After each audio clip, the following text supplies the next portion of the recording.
Olá pessoal, estamos de volta para mais um episódio do Papeando com Pamplona. E hoje eu vou falar sobre um tema que está na ordem do dia e que é preciso ter um cuidado, uma visão, uma audição, um sentimento especial. Direito antidiscriminatório. E eu vou entrevistar um parceiro de muito tempo.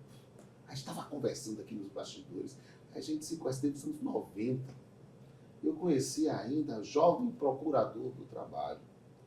E hoje ele é desembargador do TRT da 9ª Região, o primeiro magistrado sério, o primeiro desembargador sério do país. Com vocês, o professor e magistrado Ricardo Tadeu Marques da Fonseca.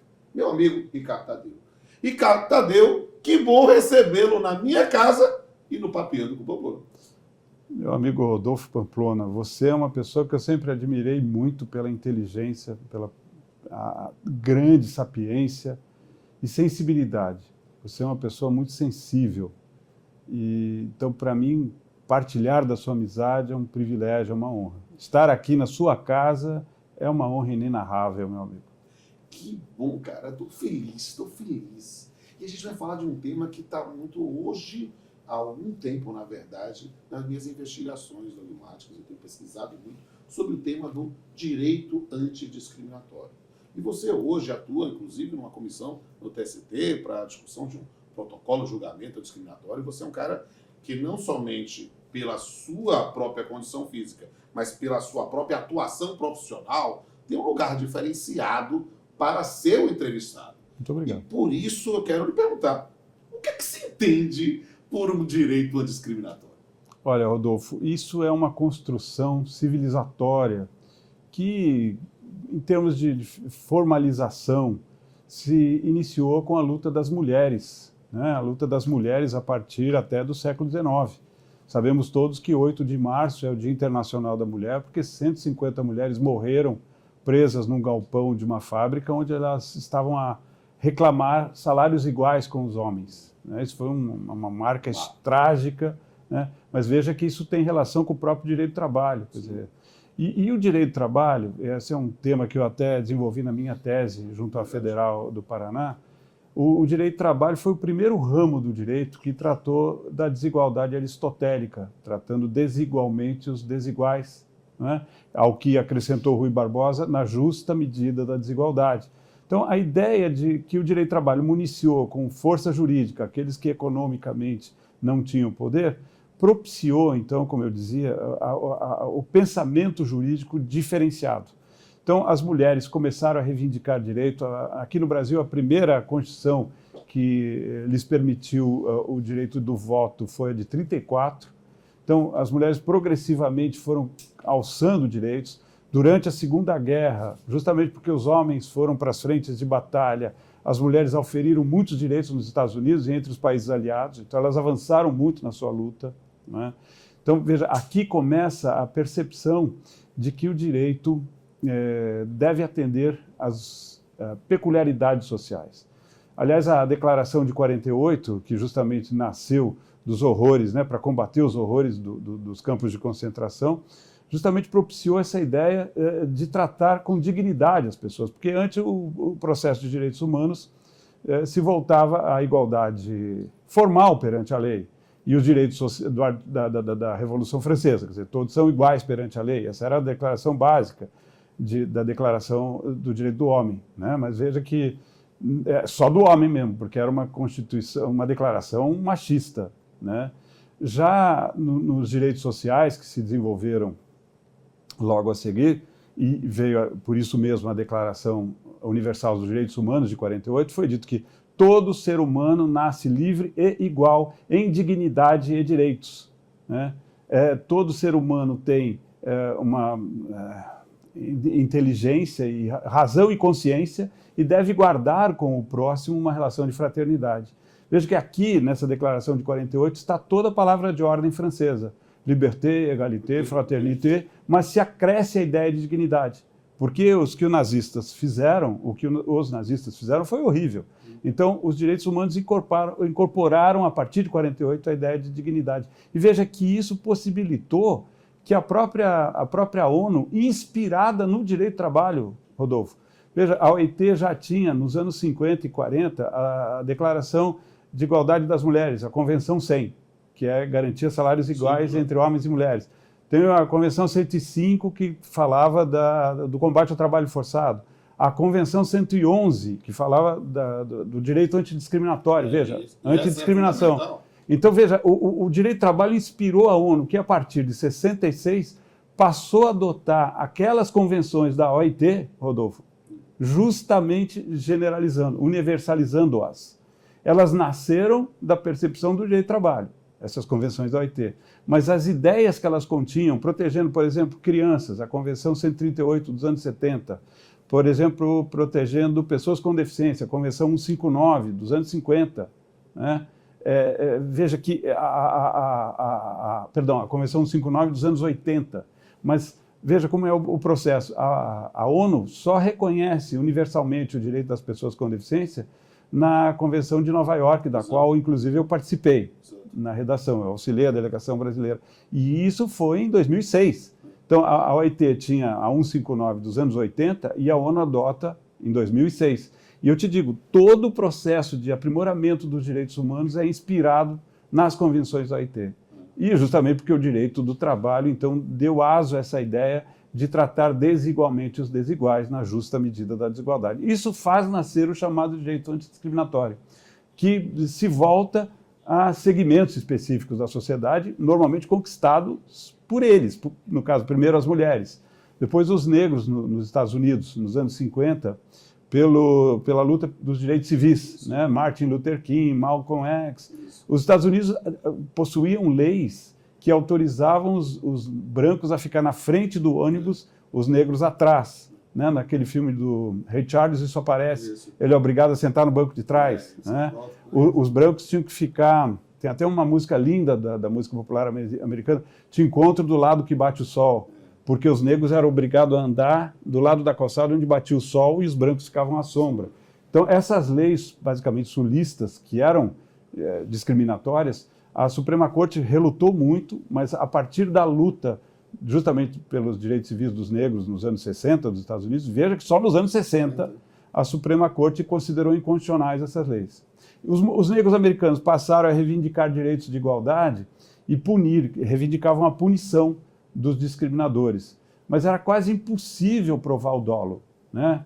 A intenção discriminatória. Nasce aqui a ideia de ação afirmativa. Então, é por isso que os negros reivindicaram nos Estados Unidos, e a Suprema Corte assegurou, as cotas nos trabalhos, nas escolas, nos clubes. O argumento é assim, objetivamente, onde você não encontra tanto brancos quanto negros em relação ao que existe em cada localidade, é porque ali, objetivamente, se discrimina. Então, a lei deve autorizar a ação afirmativa para compensar a discriminação objetiva. Cara, isso foi um grande avanço, né? E foi uma aula, eu fico imaginando aqui a sua memória prodigiosa. Eu estava aqui tentando dar timing para ver aqui, eu digo, não, mas tá rodando, eu achei isso o máximo. Cara, e eu digo com a absoluta liberdade, com lugar de fala, porque eu sendo um homem branco, hétero, cis, eu hoje trabalho, inclusive, em pós-graduação de um direito antidiscriminatório, compliance, selos SG, justamente na busca de uma mudança da realidade. Sim. Mas, cara, eu queria entender mesmo, nessa sua visão, que eu acho fascinante, né, se a gente pode já falar de uma autonomia científica de um direito antidiscriminatório. Olha, o melhor livro, que aliás eu confesso para você que eu não li, eu tenho contato, estou para ler, mas não tive tempo. O melhor trabalho que eu conheço sobre isso é do Adilson Moreira. Sim, Adilson José Moreira. Leia. Né? Não, sim, eu sei. Eu dei uma olhada justamente para me preparar para o trabalho. Adoraria entrevistar. Ele é fantástico. Ele fez aquela tese de doutorado já dele lança aí, em Harvard. Né? Quer dizer, o cara desenvolveu isso em Harvard. E é um tratado de direito antidiscriminatório fantástico. Então, assim, é a grande referência doutrinária. Mas eu, embora não tenha utilizado essa expressão direito antidiscriminatório, no meu trabalho científico e diuturno, trabalho com isso. porque justamente na minha tese de doutorado lá na Federal do Paraná, eu já falava da questão dos negros, e a tese foi de 2005. Sim. Eu já falava da questão das mulheres, eu já falava da questão dos indígenas, para poder afirmar justamente que o direito do trabalho propicia sim o tratamento específico para grupos vulneráveis que merecem esse tratamento. Eu digo, do ponto de vista internacional, quem não conhece a Convenção 111 Sim. não sabe o que é direito discriminatório. Sim. É preciso, e esse lugar de fala que nós temos, né, na área trabalhista nos traz um referencial fantástico para poder mostrar ao mundo, né, uma outra perspectiva de uma ideia de inclusão. E eu te reitero, meu amigo, é tão forte essa lição do direito do trabalho que a Convenção 111 foi uma das primeiras convenções universais antidiscriminatórias e que informa a ONU. Veja, eu insisto, todas as convenções da ONU que tratam de grupos vulneráveis ou de discriminação em geral foram inspiradas no direito do trabalho por causa da missão histórica, por causa da própria raiz histórica do direito do trabalho, que nasce justamente para dar direitos a quem economicamente não tem poder. Né? Então, quer dizer, é essa a questão. E a partir do direito do trabalho começou o sistema de direitos humanos a cuidar de grupos vulneráveis. Dizia eu, as mulheres, os negros, as crianças, né? Nós temos a Convenção 138, da OIT, que trata de fixar a idade mínima para o trabalho, mas o direito do trabalho já falava disso desde o começo da OIT.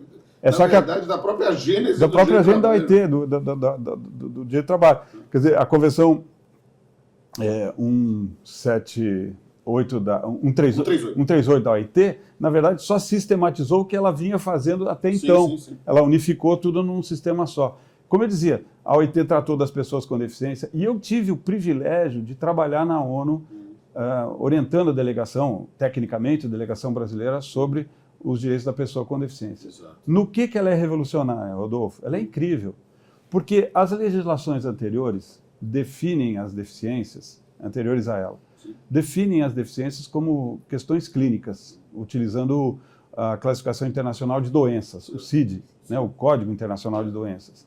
E, por exemplo, então o cego tem lá o código para cegueira, a pessoa com paraplegia, etc. O que gerou isso?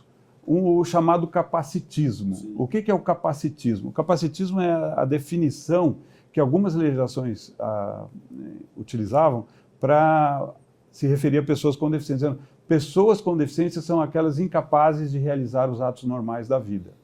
Isso estava aqui no Brasil no artigo 3º do Decreto 3298. Sim. Veja, diz, incapazes para realizar os atos normais da vida.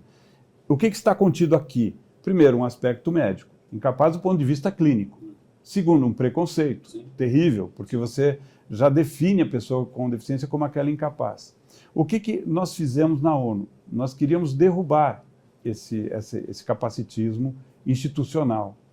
E, bem, ali foi um trabalho lindo de pessoas com deficiência do mundo inteiro. Ele foi construído em consenso, esse tratado. Não houve interferência dos diplomatas, o texto foi totalmente construído pela sociedade civil. É aquela coisa daquele professor gaúcho, Zé Geraldo, que fala do direito achado na rua, não é isso? Essa convenção, ele trabalha em Brasília, é verdade, mas ele é gaúcho, eu me equivoquei ao me referir a onde ele trabalha, mas ele trabalha em Brasília, é verdade. E foi um direito achado na rua, porque a Convenção da ONU foi construída por pessoas com deficiência. E veja como ela é revolucionária. O conceito de deficiência que está na Convenção da ONU parte da combinação dos impedimentos de ordem duradoura, físicos, mentais, intelectuais e sensoriais, os quais, em combinação com diversas barreiras, podem impedir a participação plena dessa pessoa em sociedade. Veja que aqui você está falando do corpo, da mente e das barreiras sociais. Sim. Então, desloca o conceito de deficiência da medicina para a sociedade, para a política, no sentido de polis mesmo. O artigo 2, que trata da discriminação, diz que a discriminação contra a pessoa com deficiência é qualquer restrição, exclusão ou diferenciação que tenha o propósito, vírgula, ou o efeito. Veja, o propósito é o dolo, impossível de provar, como eu dizia acerca dos negros nos Estados Unidos. Mas se fala o propósito, que é o dolo, ou o efeito, ou seja, o ato objetivo, a omissão que caracteriza objetivamente o impedimento para que pessoas com deficiência possam exercer seu direito. Então, o propósito ou efeito de impedir a participação plena em sociedade. Então, a Convenção também adota o aspecto objetivo da discriminação, que a Convenção 111 já adotara também. Né? Quer dizer, justamente inspiradas essas convenções 111 e da ONU da pessoa com deficiência no movimento civil dos negros. Sim. Né? Você veja como é bonito. Por isso que se pode mesmo falar numa autonomia científica do direito antidiscriminatório, porque ele foi construído da maneira com que pregava Herrera Flores, Joaquim Herrera Flores. O Flores diz que os direitos humanos são um diamante ético. E o que ele quer dizer com isso? É porque eles são um sistema indivisível, uno, né? Mas precioso e ético, porque está no coração de cada um de nós. Ao mesmo tempo que é duro, firme, coeso, é ético também. Então, é a ideia de que... Eu estou achando sensacional essa compreensão histórica e do direito internacional que a gente incorporou ao nosso ordenamento positivo brasileiro. Eu queria que você falasse um pouco mais para essa plateia sobre a evolução da legislação brasileira sobre isso, porque há muita incorporação. Há esse dado, é o primeiro exemplo de tratado internacional incorporado como norma constitucional. De fato. Mas queria compreender, porque você tem um lugar de fala diferenciado na sua atuação, né, para falar um pouco, ensinar para as pessoas como é que foi a evolução no Brasil. Então, a primeira lei que nós temos, veja, a primeira norma relevante para pessoas com deficiência foi a Constituição de 88. Sim.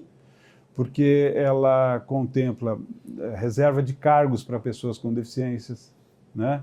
Ela contempla que não possa haver discriminação no artigo 7º, reserva de cargos no artigo 37, né? Que fala dos cargos públicos. Tem lá um percentual para pessoas com deficiência. Né? Também, no artigo 7º, diz que não pode haver dispensa em razão de deficiência, salário menor em razão de deficiência. Então, pela primeira vez, uma Constituição tratou disso. E, curiosamente, a Constituição falava nos termos portador de deficiência. Né? Na verdade, o que se queria naquela época era romper com a ideia de aleijado, que algumas leis usavam, inválido, né? Ou deficiente. O que se queria dizer é que a deficiência... O aleijão, você lembra que eu usava essa expressão? Termos pesados, né? Inválidos, quer dizer, partindo da incapacidade, veja, Rodolfo. Né? Então, a Constituição de 88 começa a romper isto, né? Porque assegura cargos, assegura não discriminação no trabalho, etc.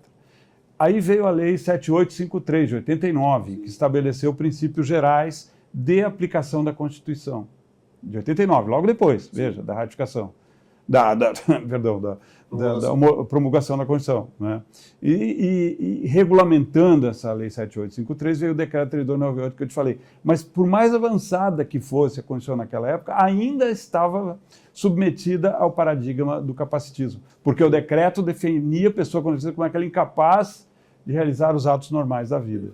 Eu fui vítima disso na minha vida, porque eu me formei na faculdade no Largo São Francisco e perdi a visão no terceiro ano. E ninguém me dava estágio. Ninguém me dava estágio, por ser cego. Eu, na verdade, aprendi a estagiar na assistência judiciária no 11 de agosto, né? E ganhava meu dinheiro tocando em barzinho, né? Então, nesse sentido, nesse sentido convergimos aí. É verdade. Né? Mas, enfim, quando eu me inscrevi, eu era assessor de um desembargador que gostava muito de mim, justamente porque ninguém me dava emprego. O pessoal da faculdade me indicou para trabalhar com esse desembargador, meu querido amigo, mestre, que é o Dr. Oswaldo Preuss, que já faleceu. Né? Ele falou: Ricardo, você me ajuda a fazer voto, você precisa ser juiz. Eu falei: mas é tudo que eu quero. Né? Então ele me estimulou a fazer o concurso. Eu me inscrevi em 90, eu estava já para redigir a sentença, portanto já tinha feito os testes, a prova doutrinária, isso, e ia redigir a sentença. Mas o meu exame médico foi antecipado. Por quê? Porque eu trabalhava com redação de decisões. E o tribunal decidiu que eu não ia ser juiz e não teve apelação. Meu exame médico foi antecipado e eu fui afastado do concurso. Foi duro, não foi fácil assimilar. Né? E eu me inscrevi no MP, né? Que me recebeu de coração. Sim. E você vê, eu fiquei lá 18 anos, Eu fui um dos primeiros colocados naquele concurso, graças a Deus. Não houve preconceito, né? Eu trabalhei 18 anos. Foi lá justamente que eu desenvolvi a lei do jovem aprendiz. Eu ajudei a escrever a lei do jovem aprendiz por causa dos termos de ajuste de conduta que eu fazia com aquelas guardas mirins e patrulheiros, sabe? Do bom menino, aqueles meninos que trabalhavam em empresas sem ganhar nada, de direito trabalhista.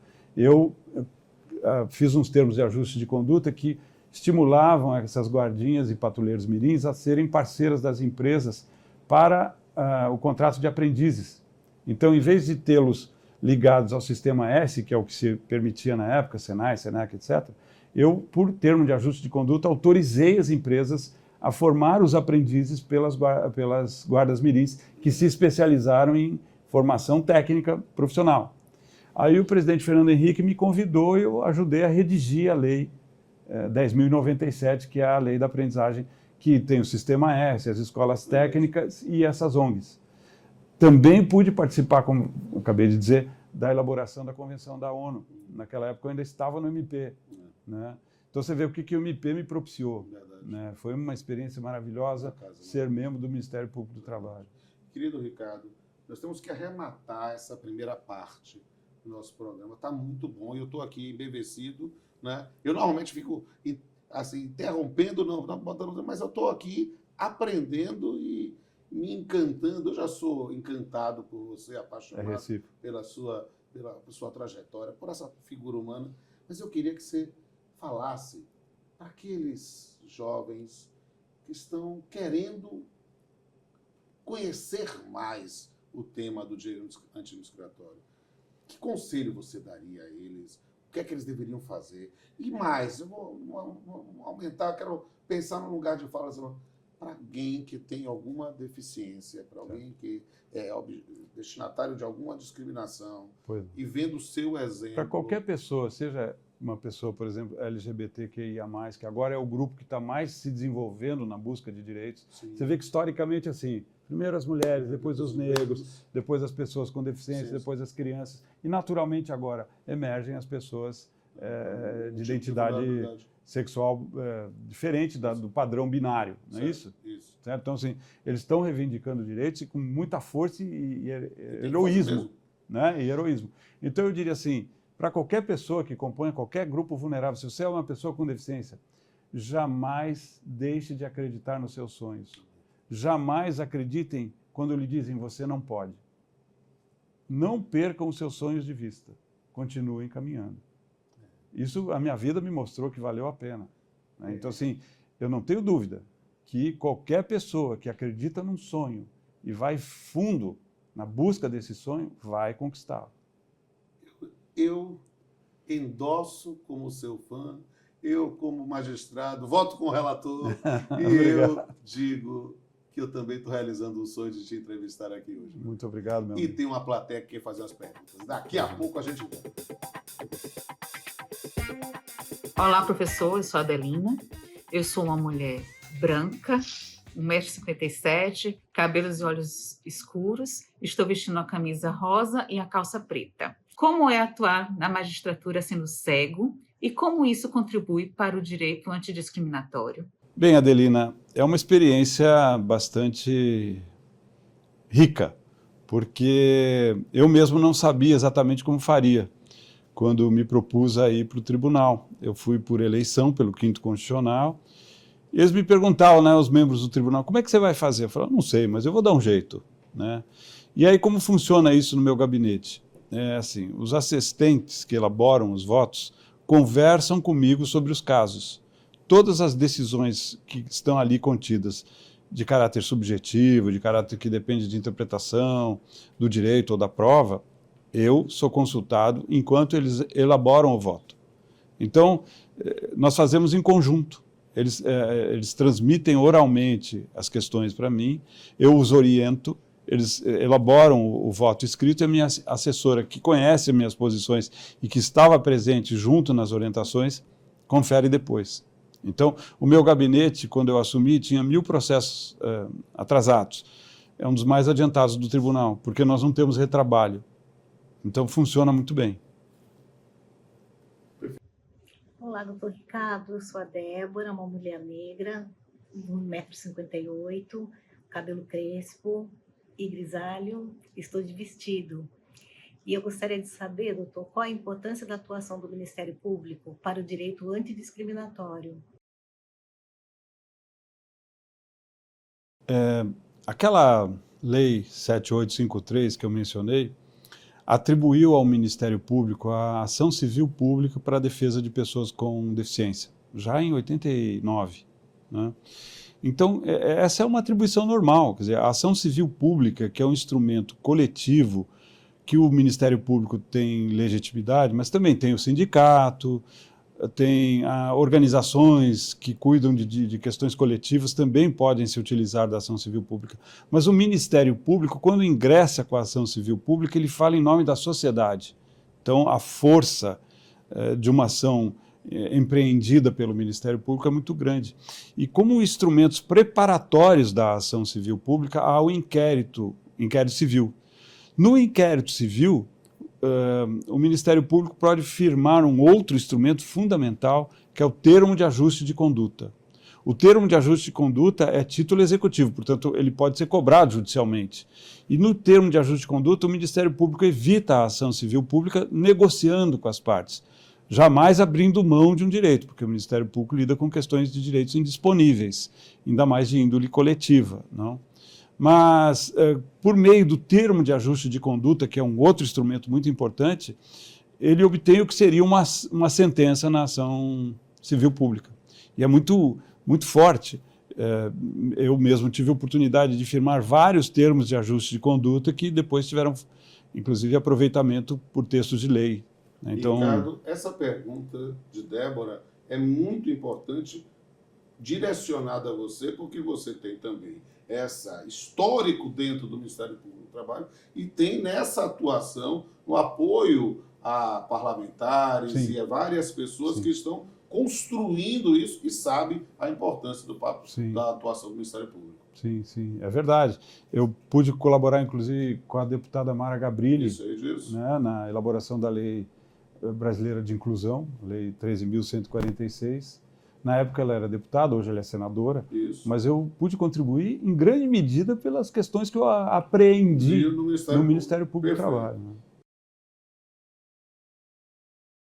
Olá, professor, me chamo Michele, mulher branca, cabelo loiro, os olhos verdes, 1,76 m, e gostaria de perguntar quais são as formas mais disseminadas de discriminação e quais são os principais grupos vulneráveis. Michele, essa pergunta é muito importante. A doutrina costuma tratar de dois tipos básicos de discriminação, que é a chamada discriminação indireta e a discriminação direta. A discriminação indireta é aquela que se dá quando alguém que visa, enfim, não dar oportunidade para outros, cria regras impeditivas. Nesse clube, por exemplo, só podem haver pessoas associadas se tiverem uma renda per capita de X mil reais, sabendo que a maior parte das pessoas negras no Brasil, infelizmente, não tem essa renda. Então, criam-se regras obstativas camufladas, digamos assim. O discriminador tem uma intenção concreta, mas procura camuflá-la, criando normas enviesadas, regras enviesadas de afastamento. E a discriminação direta é aquela que se dá pela intenção ou pela omissão. Quer dizer, quando alguém diz, olha, você não pode entrar nessa empresa, você não pode entrar nesse clube, essa é a discriminação dolosa direta. Mas também há aquela que se dá por omissão. A pessoa, por exemplo, não adapta a empresa a receber pessoas com deficiência, então ela também discrimina diretamente. Né? Então, veja, existe a discriminação camuflada, que é a indireta, existe a discriminação dolosa, que é a direta, que dificilmente você prova. Né? Às vezes você vê na TV alguém chamando uma pessoa de macaco, etc., mas é muito raro você ter esse fato. Mas essas matérias que a gente vê na TV que são chocantes, né? Com relação àquele jogador brasileiro na Espanha, né? Com relação a cidadãos mesmos, negros, né? Às vezes são abertamente ofendidos, né? Pela condição de negros. Então, isso é a discriminação direta. E a discriminação a direta também pode se dar por omissões, como eu disse. né? Quando você, direto aqui, quando você deixa de criar condições mínimas para receber, por exemplo, pessoas com deficiência, ou você tem um local, vamos imaginar uma hipótese cerebrina, em que não há um local devidamente preparado para receber mães de bebês, para ter trocadores, né? A pessoa não quer, por exemplo, que entrem mães ali. Então ele não prepara o local. É a chamada discriminação direta por omissão. Olá, professor Ricardo. Meu nome é Sofia. Eu sou uma mulher branca, com cabelo cacheado, castanho e olhos castanhos, tenho 1,58 m. Eu queria lhe perguntar como regras de compliance e selos sustentáveis, como o ESG, podem contribuir na atuação de um direito antidiscriminatório. Sofia, isso é muito importante, né? Realmente as empresas hoje só conseguem exportar seus produtos, serviços, se obedecerem o selo ESG. Isso tem a ver com desenvolvimento sustentável e governabilidade adequada. Nessa ideia de desenvolvimento sustentável, você tem que considerar a maneira como se tratam os trabalhadores, se essa empresa respeita grupos vulneráveis, né, ou vulnerabilizados, se ela não tem uma atitude discriminatória específica, porque se tiver, não recebe o selo, né? Então isso é fundamental. Selo, isso é justamente porque é um instrumento dentro do próprio sistema capitalista para conter a ideia de que pode tudo e, ao contrário, que é preciso fomentar práticas de combate à discriminação. E veja que a sustentabilidade aqui, Rodolfo, ela também contempla não só a questão de direitos em geral, mas o próprio meio ambiente. Exatamente. Né? Porque normalmente a população tende a achar que sustentabilidade tem a ver só com o meio ambiente. Não, ela tem a ver sim com o meio ambiente, claro, adequado, respeitado, mas principalmente com a observância de direitos humanos. Perfeito. E a empresa que não observa direitos humanos não respeita a sustentabilidade. Perfeito. Olá, doutor Ricardo, tudo bem? Me chamo Dayana, tenho 1,70 m de altura, cabelos castanhos, cor branca. A minha pergunta é: quais são os principais instrumentos processuais de um direito antidiscriminatório? Bem, Dayana, eu acho que eu já até mencionei, né, numa das questões que eu respondi aqui, mas os instrumentos mais relevantes são justamente a ação civil pública e o termo de ajuste de conduta, que se faz durante um inquérito civil. Esses instrumentos, o termo de ajuste de conduta tem força de sentença, então ele é um título executivo. A gente brinca dizendo que é um taque e uma tacada. Exatamente. Quer dizer, e a ação civil pública justamente é aquela que, já que o Ministério Público não conseguiu obter o termo de ajuste de conduta, ele pede um provimento jurisdicional. Então a sentença funciona como um sucedâneo, digamos, do termo de ajuste de conduta. Esse tema é fascinante, em especial, né, para a gente pensar numa nova cultura nos próximos cursos de graduação, para compreender essa atuação, uma tutela transindividual. Eu acho isso fascinante. Isso até rende espaço para outro episódio do Papiano. Você sabe que os melhores trabalhos que eu fiz como membro do Ministério Público vieram por termos de ajuste de conduta. Isso é sensacional. Revolucionários mesmo. É algo que realmente muda o paradigma tradicional da atuação do Poder Judiciário. Sim, porque o Ministério Público, Rodolfo, atua como um agente pedagógico, digamos assim, de conformação da sociedade. Perfeito. E quando você tem um advogado bem preparado, que não está lá para litigar, para confrontar, e sim para adequar-se, enfim, buscar um entendimento, essa conversa é fantástica. Sim. Eles são revolucionários, os táxis. Essa conversa é fantástica. E a gente ia ter que ficar aqui o dia todo conversando. Mas, infelizmente, eu tenho que encerrar. E eu tenho que dizer, Ricardo Tadeu, meu amigo, meu parceiro de tantos anos, foi uma honra imensa. Uma honra, um prazer, um privilégio, uma aula. Que felicidade receber. E eu quero aqui, e não há capacitismo, a gente tem que ter uma estrutura anticapacitista e uma postura. Eu faço questão absoluta de fazer o brinde do Papeando com o Pampona contigo. Olha só. Povo, pode tirar até foto. Olha lá. Aqui, ó. Viva! E viva a ideia e a luta antidiscriminatória. E meus amigos e minhas amigas, depois de ter tido essa aula fantástica, eu não tenho mais o que dizer. Eu apenas tenho que, mais uma vez, dizer, siga aí no nosso canal, aqui no YouTube, no canal Papel Pamplona, veja os bastidores dessa gravação e veja sempre a nossa ideia de uma interface poética da nossa luta contra o preconceito. Até a próxima. Preconceito. Sou baiano, negro, pobre e gay. Sou cigano, feio, baixo e chinês. Nordestino ou argentino. Idoso ou menor carente. Deficiente ou impotente. Crente ou ateu. Árabe ou judeu.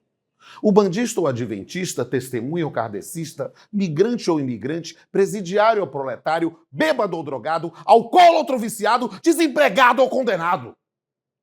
Sou muito mais que tudo isso. Se não na carne, no espírito, de solidariedade com aquele que sofre, chora e morre, não pelo que faz ou fez, mas pelo sentimento incontrolável de quem não compreende e nem faz qualquer esforço para isso. É preciso sentir na pele, por vezes literalmente, para dimensionar a loucura de julgar o outro sem um dado objetivo que justifique essa postura. Não é fácil matar um leão por dia e ser excluído pelo grau de melanina, ou por quem você suspira, ou pela sua luta diária, ou pela sua conta bancária, onde você vai ou vem, onde crê você crê no além. Esqueça-me por um dia. Ou melhor, definitivamente. Pois o meu maior defeito é parecer diferente aos olhos de quem esqueceu qual o sentido de ser gente. Até a próxima.